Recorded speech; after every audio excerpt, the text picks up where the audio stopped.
भगवान कृष्ण ने बताया कि कर्म योग वास्तव में एक परम रहस्य है। भगवान कृष्ण ने कहा कि कर्म उसे नहीं बांधता जिसने काम का त्याग कर दिया है। भगवान कृष्ण ने कहा कि अपने अनिवार्य कार्य करो, क्योंकि वास्तव में कार्य करना निष्क्रियता से बेहतर है। भगवान कृष्ण ने कहा कि आत्मज्ञान की तलवार से काटकर अपने हृदय से अज्ञान के संदेह को अलग करके अनुशासित बनो। भगवान कृष्ण ने कहा कि मनुष्य अपने विश्वास से निर्मित होता है, जैसा वो विश्वास करता है वैसा वो बन जाता है। भगवान कृष्ण ने कहा कि इस जीवन में मनुष्य न तो कुछ खोता है और न ही कुछ व्यर्थ होता है। भगवान कृष्ण ने कहा कि मन अशांत है और उसे नियंत्रित करना कठिन है, लेकिन अभ्यास से इसे वश में किया जा सकता है।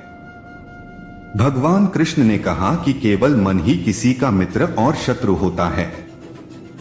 भगवान कृष्ण ने कहा कि व्यक्ति या जीव का कर्म ही उसके भाग्य का निर्माण करता है। भगवान कृष्ण ने कहा कि जब मानव अपने कार्य में आनंद खोज लेता है तब वह पूर्णता प्राप्त कर लेता है। भगवान कृष्ण ने कहा कि नरक के 3 द्वार वासना, क्रोध और लालच हैं। भगवान कृष्ण ने कहा कि क्रोध से भ्रम पैदा होता है, भ्रम से बुद्धि व्यग्र होती है, जब बुद्धि व्यग्र होती है तब तर्क नष्ट हो जाता है, जब तर्क नष्ट होता है तब व्यक्ति का पतन हो जाता है। भगवान कृष्ण ने कहा कि सदैव संदेह करने वाले व्यक्ति के लिए प्रसन्नता ना इस लोक में है ना ही कहीं और।